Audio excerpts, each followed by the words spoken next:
사실상 오늘 읽은 본 말씀은 예수님께서 지상에 계시면서 승천하시기 직전에 최후로 말씀하신 말씀입니다. 마지막으로 하신 말씀입니다. 그런데 이 말씀 하실 때 제자들과 약간의 갈등이 있었던 것을 보게 됩니다. 어떤 갈등이 있었느냐? 제자들의 초점과 예수의 초점이 잘 맞지 않는 갈등이 있었습니다. 조금 전에 읽은 본문 말씀은 6절부터 읽었지만 4절과 5절에 보면 이렇게 기록되어 있습니다. 사도와 함께 모이사 그들에게 분부하여 이르시되 예루살렘을 떠나지 말고 내게서 들은 바 아버지께 약속하신 것을 기다리라. 요한은 물로 침례를 베풀었으나 너희는 몇 날이 못되어 성령으로 침례를 받으리라 하셨느니라. 이 말씀이 무슨 뜻인지 제자들이 다 알지 못했습니다. 왜? 성령이 임하신 교회 공동체를 본 적이 없었고요. 성령이 각 사람 속에 역사하신 것을 그들의 일상 주변에서는 아직도 본 적이 없었기 때문에 성령님이 누구신지에 대해서도 제대로 사전 지식이 없는 상태였습니다. 물론 예수님께서 잡히시던 날 밤 마가다락방에서 내가 떠나가는 것이 너희들의 유익이다. 그러면서 16장에서는 그분이 오시면 죄에 대하여 심판에 대하여 또 의에 대하여 세상을 책망하신다. 또 14장에 보면 그분이 오셔서 내가 한 말을 너희들에게 생각나게 하고 너희들을 진리 가운데로 인도한다. 그리고 조금 전에 말씀드렸던 16장 뒷부분에 보면 성령께서 하실 일들에 쭉 말씀을 해 주셨습니다. 그러나 아직 성령이 임한 것을 경험이 없는 그들에게는 이 말이 여전히 알 듯 모를 듯 좀 뿌옇고 확실치 않은 그런 내용이었던 것을 보게 됩니다. 그런데 이 마지막 순간에 주님께서 너희들이 몇 날이 못되어 성령으로 침례를 받을 것인데 그날을 떠나지 말고 기다려라. 그렇게 말씀을 하신 것입니다. 그러니까 우리가 예수님을 믿고 그리스도인으로서 마땅한 삶을 삶에 있어서 필수적인 것은 성령님을 모시는 것입니다. 근데 성령님이 하시는 일이 예수님이 예수 믿지 않는 것이 죄라는 것을 가르쳐 주시고 깨닫게 하시고 그분이 죽으시고 부활하신 하나님이라는 사실을 우리에게 확실하게 알게 하시고 믿게 하시는 그런 일을 하시는 분이시라는 말씀이죠. 우리는 부활의 증인들입니다. 하나님께서 우리를 부활의 증인으로 부르셨고 사명을 주셨습니다. 증인은 자신이 직접 경험한 바를 증거하는 사람이 증인입니다. 따라서 부활의 증인이라는 말은 예수님이 부활하신 사실, 부활하신 주님을 직접 만난 확실한 경험을 갖고 있는 사람들이 그분이 부활하셨다고 증거하는 것이 부활의 증인들이 하는 일인 것입니다. 따라서 부활의 증인이 되는 것의 유일한 자격은 부활하신 주님을 만난 경험이 있는 사람들이다 하는 것입니다. 여러분들은 부활하신 주님을 만난 경험이 있으십니까? 예, 만난 경험이 있는 사람들이 부활의 증인의 자격을 가진 자다. 자, 그런데 이 말에 조금은 우리 생각을 해야 합니다. 무슨 뜻인지를 생각해야 합니다. 부활하신 주님을 만난 경험이 있습니까? 그러면 우리들 마음속에 제일 먼저 떠오를 수 있는 생각은 예수님을 부활하신 예수님을 환상 속에 만난다든지 음성을 듣는다든지 특별한 경험을 이야기한 것으로 생각할 수 있습니다. 노, 그거 아닙니다. 우리가 좀 그러면서 참 오해를 많이 하고 있습니다. 여러분, 12 제자들은 부활하신 예수님을 실제 physically 육체적으로 눈으로 직접 보았고 만지기까지 했으며 주님께서 주시는 떡을 받아 먹기도 했고 그분이 숨을 쉬는 소리도 들었고 그분이 터치하시는 것도 직접 경험을 했고 심지어 도마 같은 사람은 부활하신 주님을 만났을 때 손에 난 못자국에 주님께서 손가락을 넣어보라고까지도 하셨습니다. 옆구리에 난 창자국에 손을 집어 넣어보라. 그렇게도 말씀하셨습니다. 그렇게 도마가 확실하게 문자가 들어 육체적으로 물리적으로 주님을 만났고 확인을 했습니다. 그러면 그 앞에 엎드려서 나의 주님이십니다. 나의 하나님이십니다. 여러분 부활하신 예수님을 도마가 확실히 만났습니까? 아니 확실하게 했어요. 만났습니까? 아멘, 만났죠. 그러니까 나의 하나님, 나의 주님이라고 완전히 엎드렸고 급기야 그가 죽을 때까지 복음을 증거하다가 순교의 잔을 마시기까지 했습니다. 근데 주님께서 그의 고백을 들으신 직후에 하신 말씀이 뭡니까? 너는 본고로 나를 믿느냐? 나를 보지 못하고 믿는 자들이 복되다. 저는 예수님을 만났다고 말하지만 육체적으로 물리적으로 주님을 본 적이 없습니다. 네, 우리 중에 누구도 육체적으로 예수님이 부활하신 몸을 직접 만져본 사람은 아무도 없습니다. 그런데 말을 하기를 주님을 만났다, 부활하신 주님을 만났다고 과감하게 말을 합니다. 그 이유가 무엇입니까? 보지는 못했지만 예수님이 죽으시고 부활하신 사실을 듣고 이분이 하나님이셨구나. 그분이 십자가에 죽으신 것이 바로 하나님으로서 우리 죄를 모두 완전히 영원히 해결하시기 위해서 죽으신 그분이셨구나. 이 부활로 확증이 되었구나. 이 말을 듣는 순간 우리 마음속에 와, 하나님이시구나. 나의 주님이십니다. 이렇게 성령께서 비춰주셨을 때 우리는 그 사실로 말미암아 부활하신 예수님을 나의 주님으로 믿고 주님을 만난 자들이 된 줄로 믿습니다.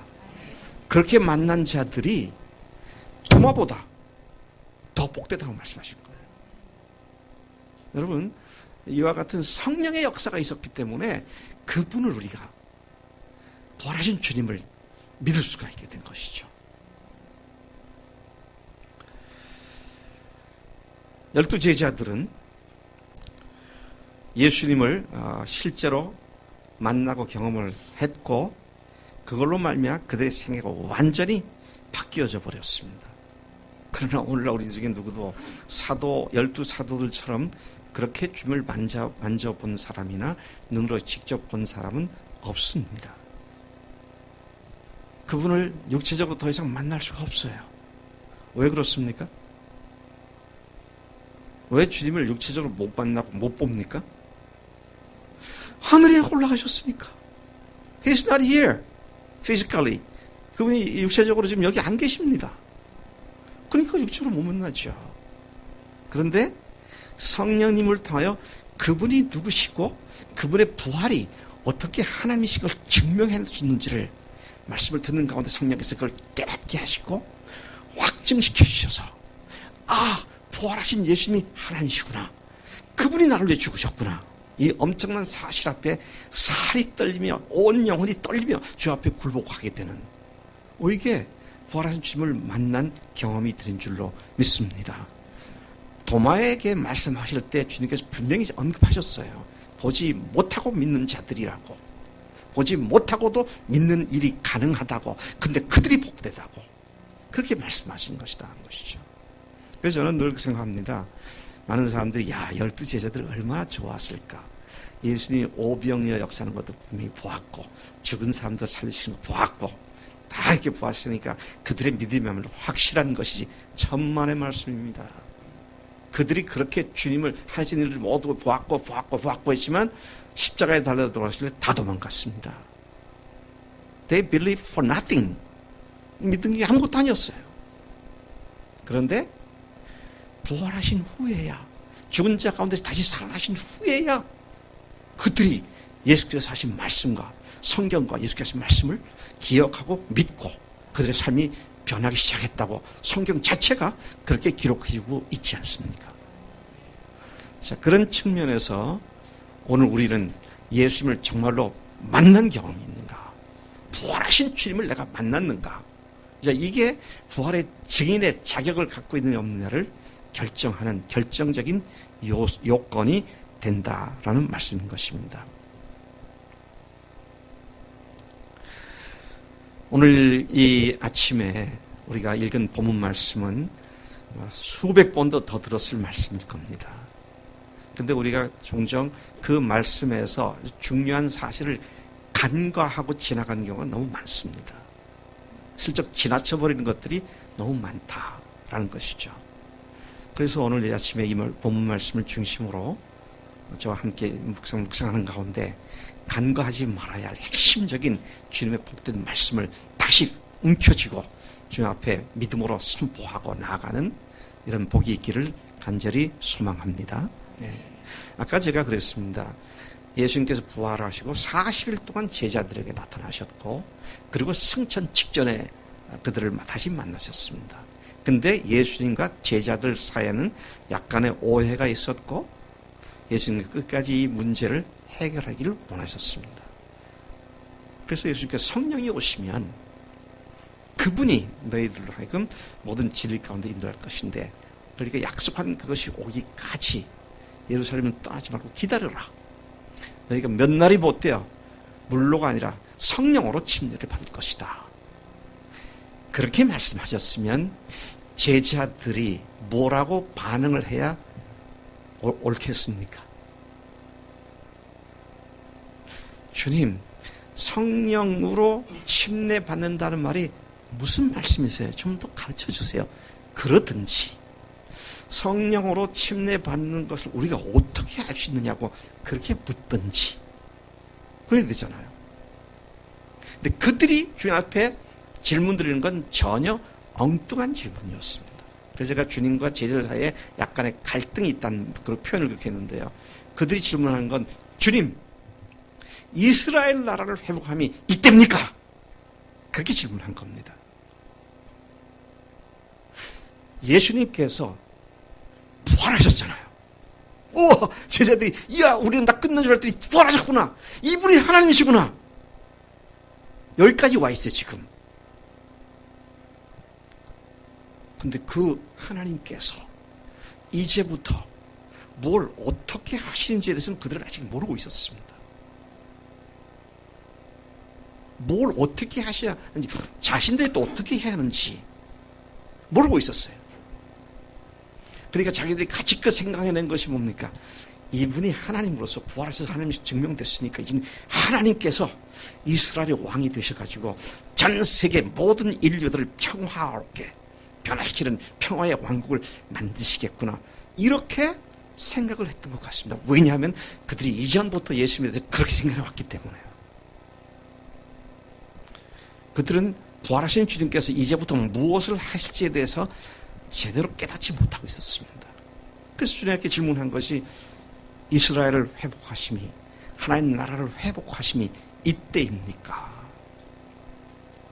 여러분, 우리가 참 이런 부분에 있어서요, 이전에 우리가 알고 있던 사전 지식이나 선입견을 갖고 부활하신 주님을 다시 해석한다면 참 문제입니다. 부활하신 주님께서는 부활하신 뒤에는 우리가 어떻게 살기를 원하신지를 이렇게 말씀하시고 가르쳐 주시는데, 내가 하나님은 이런 분이어야 나한테 의미가 있다. 하나님은 나에게 어려운 걸 도와주신 분이어야 한다. 이런 선입견 가지고 하나님을, 예수님을 대한다면 그건 주님으로부터 완전히 차가운 반응을 받을 수밖에 없습니다. 이 제자들처럼. 이때입니까? 그렇게 이야기를 하고 있는 데 대해서 예수님의 반응은 싸늘했습니다. 냉정했어요. 어떻게 보면 무시한 것처럼 말씀하십니다. 뭐라고 했어요? 너희 알 바 아니다. Nothing to do with you. 너하고 관계 있는 거 아무것도 없다 그거. 상관없는 일이다. 그런 식으로 말씀하시더라고요. 여러분을 엉뚱한 분으로 오해했던 제자들이었습니다. 그들은 온 인류를 구원하시는 하나님으로서 그분의 십자가와 부활이 모든 믿는 사람들에게 완전하고 영원하고 아주 모든 죄를 다 용서해 주시는 이런 차원보다는 이스라엘의 왕권을 선포해서 왕정 통치를 통해서 세상을 하나하나 평정시켜 나가는 그런 것으로 기대했던 것 같아요. 그러니까 그들이 이스라엘을 하나님의 나라를 회복함이 이때입니까? 어쩌면 그들은 지상 낙원 유토피아를 꿈꾸고 있었던 것 같습니다. 오늘 신학계에서도요, 많은 신학자들과 많은 기독교 지도자들이 기독교 신앙의 궁극의 목표를 뭐에 두냐면 유토피아를 만드는 것으로 그렇게 알고 있는 것 같아요. 유토피아가 뭡니까? 지상에서 가장 완벽하고 이상적인 커뮤니티를 만드는 겁니다. 다시 말씀드리지만 주님께서는 관심이 없으세요. 그리고 이 기독교 2000년 역사 가운데 악의 세력을 완전히 정복하고 기독교가 승리를 했다고 말하는 컨스탄틴이 기독교를 공인한 뒤에 국교가 또 기독교가 된 뒤에 그 나라 그 사회는 천몇백 년 동안 유토피아가 되지 않았습니다. 오히려 거짓과 위선과 기만으로 많은 문제들이 계속해서 산적해 갔던 것을 봅니다. 자, 제가 너무 거창하게 역사를 들먹거렸는데 오늘날 다시 돌아옵니다. 예수를 믿으면 우리 교회가 천국이 될 거야. 너무 기대하지 마세요. 저는 그렇다고 우리 교회가 천국 안 된다 그 말은 아닙니다. 주님께서 주님의 몸으로서 하나님의 가족들이 사는 모습을 통하여 세상 사람들이 안 믿는 사람들이 주님을 믿게 되는 놀라운 사랑의 공동체로 우리를 불러주신 줄로 믿습니다. 근데요, 정말 그것 때문에 저도 지금 이렇게 이 늙은 나이에 목회를 계속 하고 있지만 여러분, 그런 유토피아 같은 교회가 어느 정도냐는 거예요. 아무도 몰라요. 근데 분명한 거는 그 속에 주님이 살아 역사하시는 그런 교회를 통해서 이 교회를 보고 세상에 안 믿는 사람들이 예수를 믿게 되는 그런 커뮤니티, 그런 공동체를 하나님께서 기대하고 여기에 세우신 줄로 믿습니다. 제가 좀 심한 말 할까요? Maybe 우리 교회가 50년에 없어질 수도 있어요. 100년 후에 없어질 수도 있고요. 그러니까 앞으로 천년 만년 살고 지고 우리 교회가 영원히 뭐 그렇게까지 기대하지 마세요. 기도 역사 가운데 그렇게 영원히 존재하는 교회는 아무도 없어요. 그런데 오늘 주님의 몸을 이루고 있는 우리 교회가 어떻게 건강한 교회를 가고 있느냐, 이것이 우리의 지대한 관심사가 돼야 하는 줄로 믿습니다. 여러분, 제가 중동 지역 이쪽에서 성지 순례를 해보니까, 와, 기독교 유적지를 가보니까 어마어마한 유적들이 남아 있더라고요. 근데 다 그게 돌무덤입니다. 부서진 건물들이고요. 저는 바울의 고향인 다소에 갔을 때 굉장히 흥분됐었어요. 와, 다소, 바울의 고향에 내가 왔구나. 아마도 그의 집이라고 알려진 집에 있는 우물물을 제가 보면서 그 어린 시절에 이 물을 퍼서 마셨단 말인가, 나도 좀 먹고 싶은데 그 물은 더 이상 사용하지 않더라고요. 흥분되더라고요. 근데 놀라운 거는 그 다소, 그 시티, 그 도시에 몇십만 도시인 것 같아요. 교회가 딱 하나 있습니다. 바울의 기념교회. 그래도 또 그렇다 보니까 또 가봤죠. 돌로 지어진 건물인데 창문도 다 깨지고 잡초만 무성하고, 그러니까 지금 사용하는 건물이 아니에요. 옛날 옛적에 언젠가 사람들이 거기서 모여서 예배드렸던 흔적은 남아있는데, 그것도 역시 돌 무덤은 아니었지만 그냥 덩그러니 그 건물만 있는, 더 이상 사용할 수 없는 그런 건물로 바뀐 것을 본다고 하시죠. 하나님께서는 교회든 커뮤니티든 공동체든 항구적으로 완벽한 공동체를 만들기 위하여 신약 성서 시대부터 지금까지 하나님, 특히 성서 시대 때 하나님께서 그렇게 시도한 적은 한 군데도 나오지 않습니다. 오히려 예루살렘 교회를 강제로 흩어버리셨고요. 그리고 각 곳에 예배당은커녕 각 집에 모이고 카타콤이라고 하는 지하 묘소에 모이고 그랬지. 야, 우리가 정말 행복한 공동체를 만들어서 여기에 하나님의 영광이 드러나는 그런 식으로 하나님께서 하시지 않았다는 것입니다. 저는 하나님께서 하실 수 없기 때문에 안 하셨다고 생각하지 않습니다. 왜냐하면 이 세상을 잠깐 한시적으로 누가 통치하는 것으로 허용하셨어요? 마귀가 통치하는 것을 허용하셨기 때문에. 그러나 언젠가는 마귀를 완전히 지옥불에다 집어넣고 주님의 왕국을 드디어 선포하시는데 그거는 언제 그렇게 되는지 어떻게 되는지는 너희들이 할 바 아니다는 겁니다. 너희들이 할 바 아니다는 거예요. It's nothing to do with you. 너와 관계 있는 거 아니라는 거예요. 참 어떻게 보면 매몰찬 말씀이에요.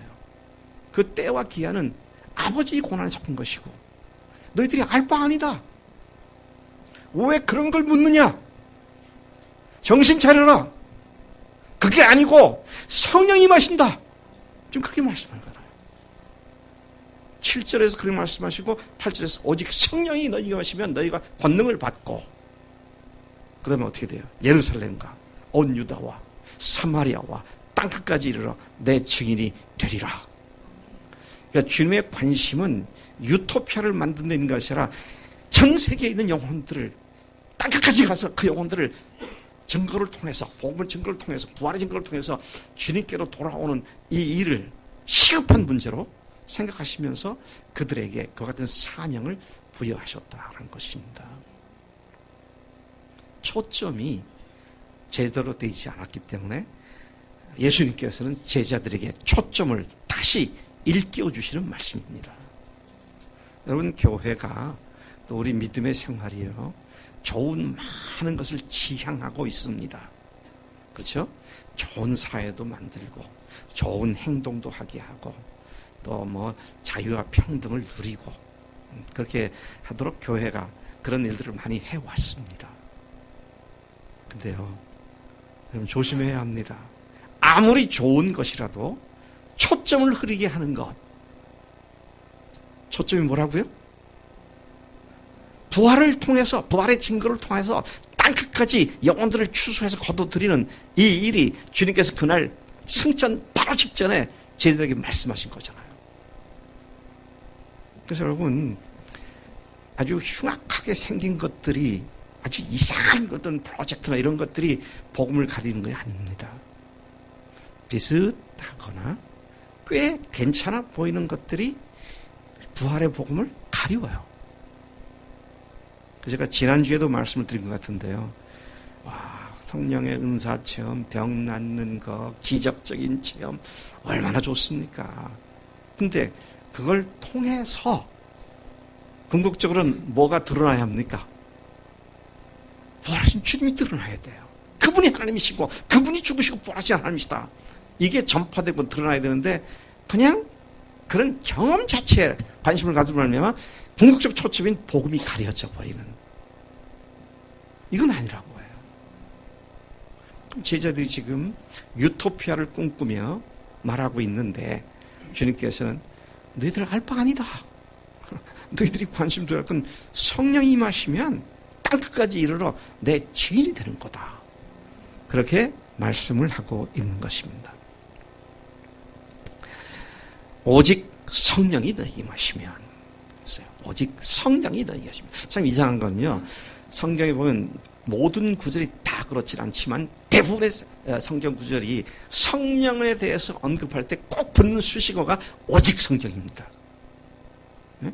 오직 성령의 열매는, 그렇죠? 딱 생각나는 게 오직 성령의 열매는, 그래서 성령께서만 하실 수 있는 일들, 성령만이 하실 수 있는 일들, 오직 성령, 오직 성령이 너희에게 임하시면 너희가 권능을 받고. 예수님이 이스라엘 왕으로 등극하셔서 온 세상을 다스릴 것으로 알고 있던 제자들로부터 전혀 잘못된 질문을 받으신 주님께서 대답하신 것이 바로 이 대답이었다는 것입니다. 예수님께 대한 오해가 불식되는 것은 성령께서 오심으로써 가능함을 선포하신 것입니다. 그 전에 유대인의 1500~1600년의 역사 속에 쌓여온 신학적 해석, 그것이 성령의 오심으로 말미암아 그게 아니었다는 것을 확실하게 드러내신다는 이 말씀을 전제로 하고 있음을 보게 됩니다. 여전히 물리적이고 현세적인 왕국에 지대한 관심을 갖고 있던 그들에게 주님은 그러한 왕국이 이루어지는 것은 성부 하나님께서 하실 일이라고 선언하시고, 그것은 너희들이 알 문제가 아니다, 그렇게 말씀하시면서 기독교적 유토피아를 꿈꾸는 사람들에 대한 경고의 말씀으로 하신 것을 보게 됩니다. 이 세상에 하나님의 통치가 이루어지는 지상 낙원으로서의 그룹, 단체, 사회, 공동체, 국가를 만들고 싶어하는 사람들이 많이 있어요. 근데 주님은 거기에 그다지 관심을 갖지 않습니다. 요즘 잘 보시잖아요. 모든 사람이 평등한 정의로운 사회, 그걸 뭐 기독교에서 시작된 그 얘기들이 모든 인본주의자들에게 다 휴머니스트들이 다 똑같이 쉐어가 된 뒤에 그들이 말하는 평등과 정의가 뭡니까? 동성애도 똑같이 동등하고 평등해야 되고, 어떤 사상의 이념도 다 똑같고 자유를 줘야 되고. 아니에요. 그 정의와 평화, 뭐 평등에 대한 데피니션, 정의가, 규정이 뭐냐 이거예요. 그건 하나님의 말씀과 성령으로 하지 않고는 사람들이 고안해낸, 사람들이 생각하는 이상적인 것, 정말 쓰레기 같은 것도 될 수밖에 없다는 것이죠. 제가 늘 얘기하지만, 제가 사는 이 시대에 아예 헌법이나 법을 고쳐가지고 동성애를 합법화시키겠다는 이런 시대에 내가 산다는 게 믿겨지지가 않아요.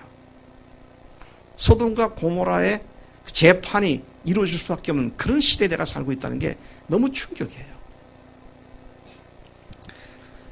그러니까 어떤 의미에서도 인간이 고안한 유토피아는 유토피아일 수가 없다라는 겁니다. 근데 뭐예요? 오직 성령이십니다. 오직 성령이 너희 여시면 너희가 권능을 받아. 너희 권능을 받는다. You will be empowered. You will be, 하나님의 파워를 받는다 그 말이잖아요.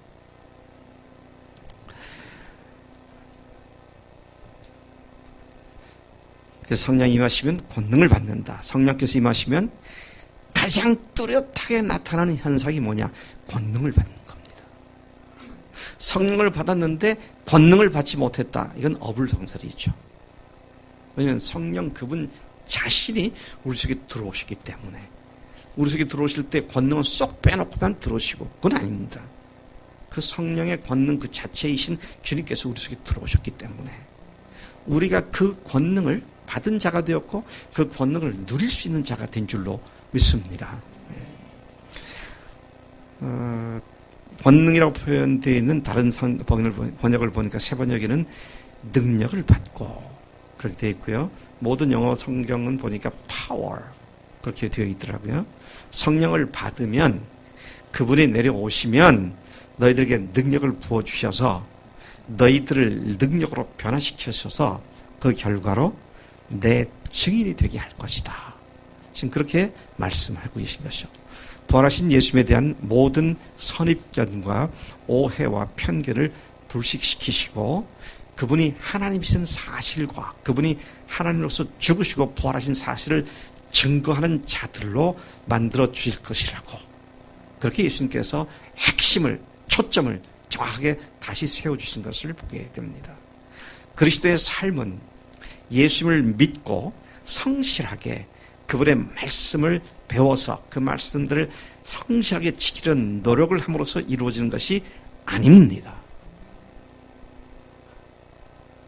그런 노력으로 그렇게 살겠다라는 생각하는 사람들을 뭐라고 부르죠?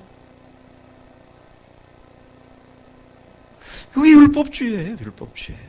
다른 거 율법주의 아닙니다. 우리가 우리 노력으로 최대한 하나님 말씀대로 살아보자. 살아보셨죠? 돼요? 안 돼요? 안 돼요. 안 돼요. 그러니까 바울이 로마서 7장에서 뭐라 그럽니까? 아이고야 죽겠다. 내가 정말로 마음으로는 하나님의 법을 섬기는데 속에서 그걸 못하게 하는 또 다른 능력이 있어갖고 나를 갖다 이렇게 힘들게 만드는구나. 그거 이미 바울도 다 고백한 바고요. 그래서 그렇게 살 수 있는 능력이 우리에게 없기 때문에 우리가 노력해서 안 될 거예요. 근데 그렇게 살 수 있는 사람이 누굴까요? 하나님께로부터 다시 태어난 자들이면 됩니다. 율법 때문에 안 됐던 옛사람이 죽어야 성령으로 말미암아 복음 안에서 사는 사람은 다시 태어나는 일이 가능하게 되잖아요.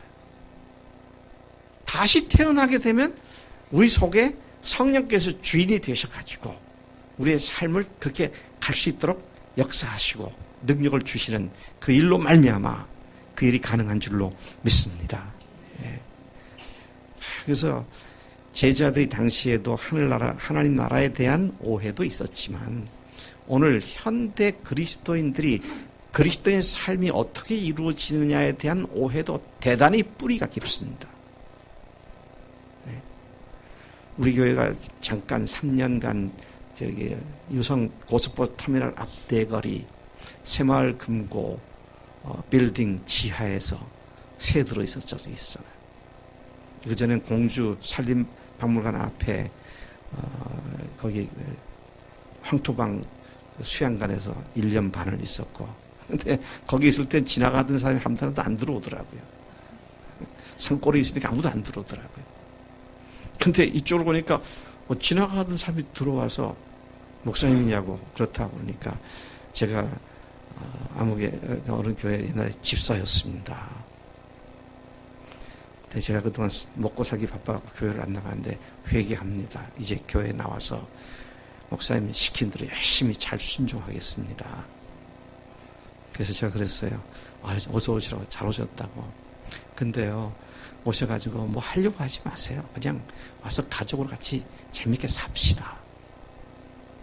그분들의 등식 속에는 공식 속에는 교회 충성 열심 그렇게 해서 인정받으면 하나님께서 인정해 줄 것이다. 이렇게 생각하고 있는 것 같아요.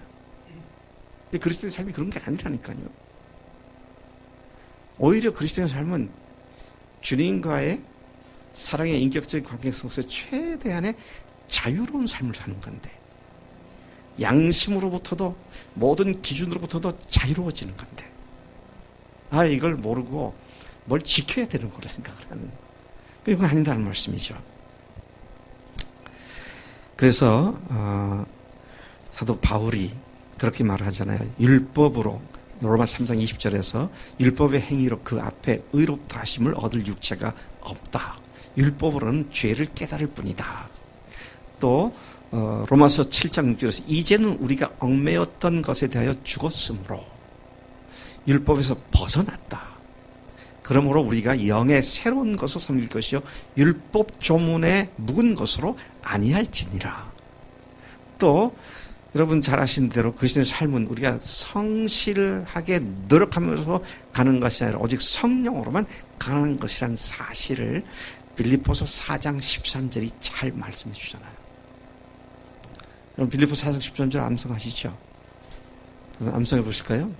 내게 능력 주시는 자 안에서 내가 모든 것을 할 수 있느니라. 저는 이 말씀이 너무 좋기도 하지만 너무 속상해요. 왜 사람들이 이 구절을 잘못 사용하고 있더라고요. 어떻게 사용하고 있습니까? 사람들이 이 구절을 인용할 때 어떻게 하면 내가 그 다음에 내게 능력 주신 자 안에서 이건 조그만하게 하고 내가 모든 것을 할 수 있다 그렇게 얘기를 해요.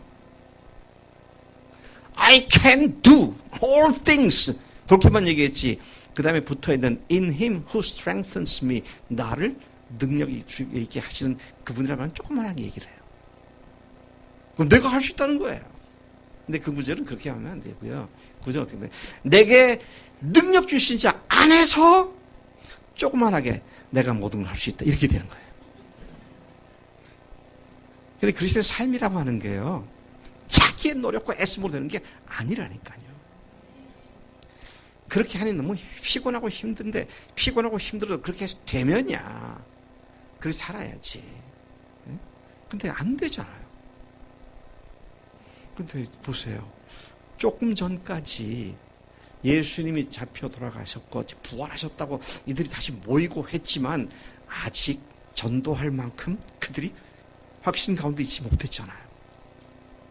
근데 오직 성령이 너희 임하시면 뭘 받는다고요?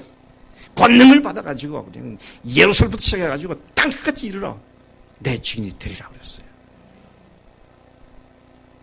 또 우리 여기서 주목해야 할 거냐, 이 구절을 잘못 오해한 부분들이 많이 있다는데 그것 중에서 하나가 내 증인이 되리라 그랬습니다. 그래서 여러분 성경 말씀 1.1핵이라도 더하거나 빼서는 안 됩니다. 내 증인. 근데 많은 사람들이 이 구절을 어떻게 읽느냐면 내 증인이 되라 그렇게 읽고 있더라고요. 근데 여기서 리자가 하나 더 들어가 있잖아요. 되리라. 되리라. 영어 성경은 you shall be 그랬어요. you shall be 하면 이걸 다른 말로 영어 표현을 바꾸면 I will make you my witness. 내가 너희를 내 증인으로 만들 거다. 그분이 만들어 주시고요. 그 성령의 능력이 그렇게 만든다고 했어요. 그러니까 내가 이거 그렇게 살아야겠는데 왜 안 되지가 아니라 그냥 속에서 끓어오르는 그 복음의 증거, 부활하신 증거를 증거하지 않으면 내 뼈가 막 불이 붙는 것 같고 말이죠. 골수에 사무치는 이런 것들이 있으니까 입만 벌리면 예수님 부활하시다고 얘기하는 거잖아요. 네. 그렇게 되고 있습니까?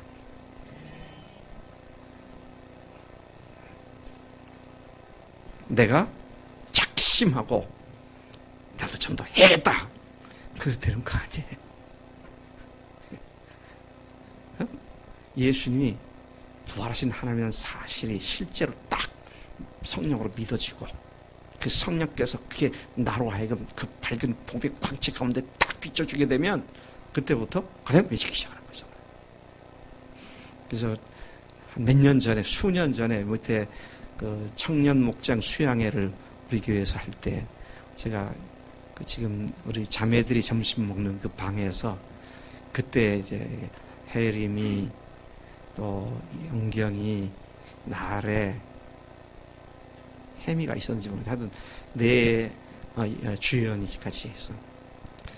근데 저한테 그렇게 얘기하더라고. 그때 부활 한참 얘기하니까 목사님 말하신 대로 부활을 저도 확실히 믿어요. 근데요 부활이 안 돼요 그러더라고요. 근데 요즘은 걔네들이 나보다 더 부활하고 다니더라고요. 확실히 다른 겁니다. 그때하고 지금 다른 거예요. 똑같지 않아요.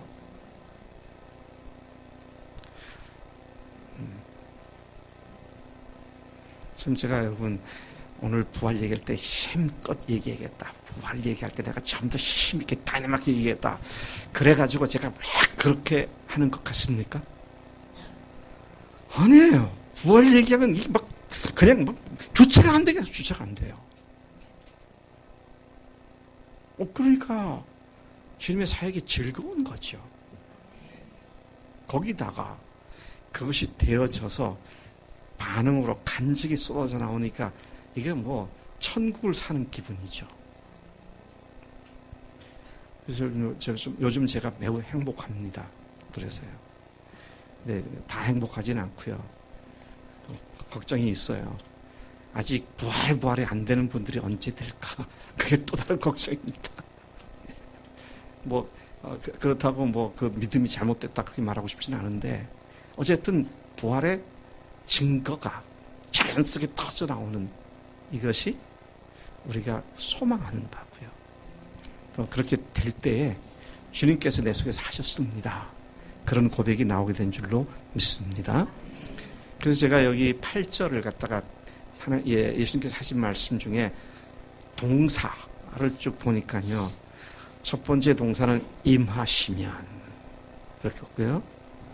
두 번째는 권능을 받고, 세 번째는 내 증인이 되리라. 이 세 가지 동사가 나오더라고요. 성령께서 임하시면 하는 거는요, 우리가 오세요 해가지고 오는 게 아니잖아요. 그분이 오시는 겁니다. 그 다음에 내 권능을 받고는 내가 권능으로 무장해내니까 그분이 권능을 주시는 것이고요. 증인이 되리라 하는 것도 수동태로서 내가 증인 되야겠다, 이번엔 내가 기쁘고 성공하는 이거 아니고 그분께서 나를 그렇게 만들어 주시는 거죠. 부활을 증거하는 일은 전적으로 성령의 능력으로 가능한 일입니다. 그분은 우리를 매우 지극히 당연하게 부활을 증거하는 사람들로 만들어 주시며 그 일을 지속적으로 하게 하십니다. 따라서 부활의 복음을 전하는 일은 강박관념으로 하는 것도 아니며 누구의 눈치를 보거나 누구의 인정을 받기 위한 것도 아닙니다. 우리 안에 계신 성령께서 기회만 있으면, 부활의 주임을 모르는 사람만 만나면 부활을 증거하도록 우리 속에서 강권하시며 그 일을 열정과 기쁨과 감사함으로 사랑으로 하게 하신 줄로 믿습니다. 성령님은 우리를 부활의 증으로 삼으셨습니다. 이것도 중요한 말입니다. 부활의 증인으로 삼으셨어요. 부활의 변호사로 삼은 것이 아닙니다. 부활의 판사로 만든 것이 아닙니다. 변호사로 만드셨어요. 이제 부활의 뭐라고요? 증인으로 만드셨어요. 증인이 증거를 하다가 사람들이 잘 안 믿으면 어떻게 해야 합니까? 아주 애써 잘 논리적으로 설명해서 변호를 잘 해가지고 그를 설득시켜서 예수 믿게 하는 것이 증인이 하는 일이다. OX. X예요. 안 믿는 사람한테 암만 논리적 설명해도요, 조금 도움 될지 모르지만 안 믿더라고요. 네. 근데 믿게 하는 분은 성령님이 하시고, 우리가 하는 일은 뭐다? 증거하는 겁니다. 여러분, 실제 법정에서요, 이 사람이 이제 판사 앞에서 증언을 하잖아요. 증인 나오세요. 그래가지고 그때 일을 얘기해 보세요. 그러면 자기 얘기하잖아요. 근데 얘기하는데 가만 보니까 자기 말을 판사가 안 믿는 것 같아. 그래가지고 증인이 한참 얘기하다, 판사님, 제 말을 좀 자세히 들어주세요. 제가 아까 얘기했는데 그건 이렇게 돼서 이런 거니까 판사님 꼭 믿으셔야 돼요. 그렇게 합니까, 안 합니까? 안 해요. 그냥 얘기하는 겁니다. 변호사가 아니에요. 논리적으로 꼭 설득해야 예수 믿는 거 아닙니다. 이건 제가 굉장히 많이 경험한 바입니다. 제가 청년들, 신학생들, 평생 동안 젊은 사람들하고 지냈으니까 뭘 전도하고 뭘 가르치면 굉장히 논리적으로 따져듭니다. 그럼 제가 어떤 때는 작심을 하고 모든 질문에 다 답을 해줍니다. 다 답을 해주고 나서 지금까지 질문한 것에 답이 됐느냐? 예, 됐습니다. 이제 제가 무슨 말인지 알아듣겠습니다. 믿을래? 안 믿는다고. 기가 막힌 거 얘기해요. 우리는 뭐다? 증인입니다. 성령께서 우리를 증인으로 만들어 주시는 줄로 믿습니다. 이제 제가 말을 마치겠습니다. 이건 믿는다고 다 믿는 게 아닙니다. 제가 이 말을 이번 주 목장에서도 한 얘기가 있고요. 또 우리 학교에서 학생들한테 강의할 때도 한 얘기 있는데, 성경이 믿었더라 그랬어요.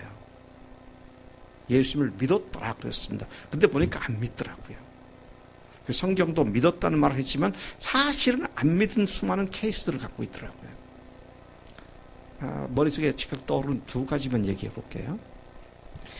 첫 번째 예수님의 공적인 이적이 물로 포도주를 만든 것이었습니다. 놀라운 일이 났죠. 그러니까 2장 11절에 보면 예수께서 물로 포도주를 만든 이 표적으로 말미암아 제자들이 예수를 믿더라 그랬어요. 예수님을 제자들이 믿었다 그랬습니다. 그럼 믿었던 그들이 십자가에서 어떻게 했어요? 다 도망갔어요. 아닌가비요? 그리고 다 도망갔어요.